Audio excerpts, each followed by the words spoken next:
వనపర్తి మున్సిపాలిటీలో ఖాళీ అయిన బీఆర్ఎస్ పార్టీ, కాంగ్రెస్ పార్టీ తీర్థం పుచ్చుకున్న 8 మంది కౌన్సిలర్లు. కాంగ్రెస్ పార్టీలోకి భారీగా కొనసాగుతున్న చేరికల పర్వం. స్థానిక ఎమ్మెల్యే తూడి మేఘారెడ్డి నాగర్ కర్నూలు పార్లమెంట్ అభ్యర్థి డాక్టర్ మల్లు రవి ఆధ్వర్యంలో కాంగ్రెస్ పార్టీలో చేరిన కౌన్సిలర్లు. వనపర్తి నియోజకవర్గ ఎమ్మెల్యే తూడి మేఘారెడ్డి ఆధ్వర్యంలో కాంగ్రెస్ పార్టీలోకి చేరికల పర్వం భారీగా కొనసాగుతుంది.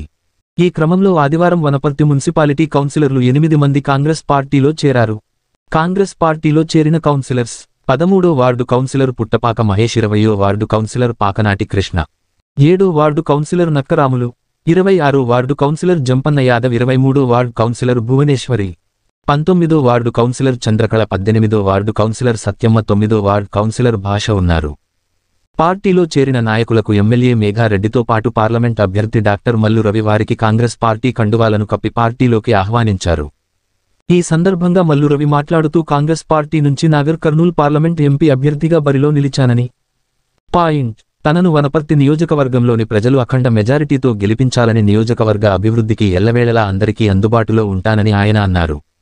ఎమ్మెల్యే మేఘారెడ్డి మాట్లాడుతూ ఎన్నో కష్టనష్టాలకు ఓర్చి వనపర్తి ప్రజలు తనను 25,000 మెజారిటీతో ఎమ్మెల్యేగా గెలిపించారని, అదే తరహాలో వనపర్తి నియోజకవర్గం నుంచి 50,000 మెజారిటీ ఇచ్చి భారీ మెజారిటీతో గెలిపించాలని ఆయన పిలుపునిచ్చారు. ఈ కార్యక్రమంలో వనపర్తి పట్టణ కాంగ్రెస్ పార్టీ అధ్యక్షులు చందర్, కౌన్సిలర్లు వెంకటేష్, విభూది నారాయణ, సత్యం సాగర్, జయసుధ, మధు, లక్ష్మీ, రవి యాదవ్, సుమిత్ర, యాదగిరి, బ్రహ్మంచారి నాయకులు లక్కాకుల సతీష్ తదితరులు పాల్గొన్నారు.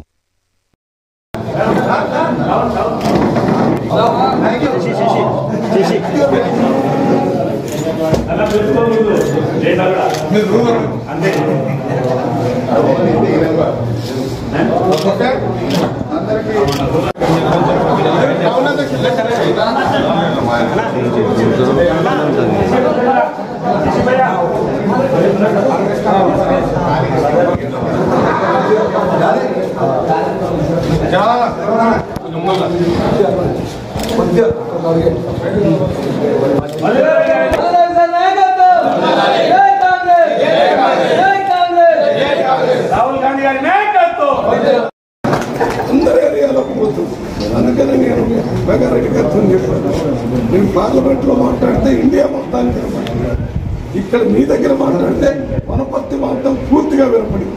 ఇక్కడ వేరే వాళ్ళు కూడా ఉన్నారు కాబట్టి వాళ్ళకి వినపడినా వినపడకపోయినా మీరు మాత్రం వనపర్తిలో పూర్తి స్థాయిలో ఎందుకు కొట్టలేదో చెప్పారు. ఇప్పుడు ఎక్కడ చర్చపోతున్నాం చెప్పండి. ఇప్పుడే కాంగ్రెస్ పార్టీలో చేరినటువంటి వనపర్తి కౌన్సిలర్స్ అందరికీ ఇంతకుముందు ఉన్నటువంటి 7 కాంగ్రెస్ పార్టీ 10 నమస్కారాలు తెలియజేస్తున్నారు.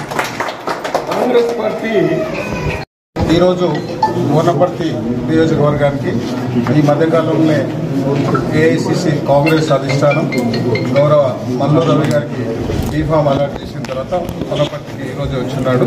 ఫస్ట్ వనపర్తి ప్రజల తరఫున ఆయనకు అడ్వాన్స్ కంగ్రాచులేషన్. మొన్న జరిగిన ఎన్నికల్లో కాంగ్రెస్ ఎమ్మెల్యే అభ్యర్థిగా నాకు 25,400 చిల్లర మెజార్టీ వచ్చిన్నది.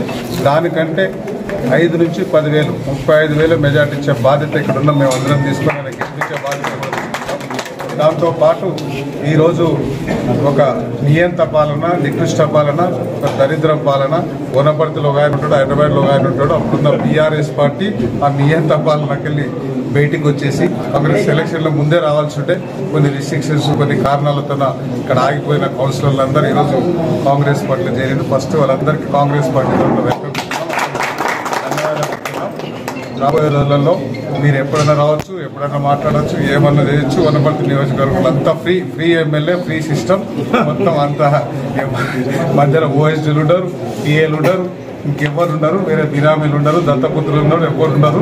డైరెక్ట్ ఎమ్మెల్యే దగ్గరికి రావచ్చు, అందరూ పనులు చేసుకోవచ్చు. వనపర్తి నియోజకవర్గాన్ని గౌరవ ముఖ్యమంత్రి గారు ఇక్కడే చదువుకున్నాడు కాబట్టి ఆయనకు నేను ప్రతిసారి పోయినప్పుడల్లా మీ సొంత ఊరు అచ్చంపేటలో ఉన్నా కూడా వనపర్తిలో మీరు చదువుకున్నారు కాబట్టి వనపర్తి స్పెషల్ కాన్సన్ట్రేట్ చేయాలని నేను రిక్వెస్ట్ చేస్తున్నా. మనం ఆ గౌరవ ముఖ్యమంత్రి గారు ఇంకా 10 సంవత్సరాల సీట్లో ఉంటాడు కాబట్టి వనపర్తి నియోజకవర్గాన్ని ఈరోజు ఇక్కడికి వచ్చిన మా పాత కౌన్సిలర్లు కానీ, జైన్ కౌన్సిలర్స్ కానీ అందరం కలిసి వనపర్తి నియోజకవర్గాన్ని పెద్ద ఎత్తున డెవలప్ చేసేసి ఇంతకుముందు కొంతమంది చెప్పుకుంటుండే ఓ నెంబర్ 2 అని, ఓ ఆయన నెంబర్ 3 అని, ఓ ఆయన నెంబర్ 4 అని, వాళ్ళందరికంటే ముందుకు వచ్చి మంది కేసీఆర్ మన రేవంత్ అన్న పాలసీ చేసిన తర్వాత కొడగల తర్వాత వనపర్తి నియోజకవర్గాన్ని డెవలప్ చేసే బాధ్యతను తీసుకుంటాం. పార్లమెంట్ ఎలక్షన్లో పెద్ద ఎత్తున కాంగ్రెస్ పార్టీ ఆశీర్వదించారు.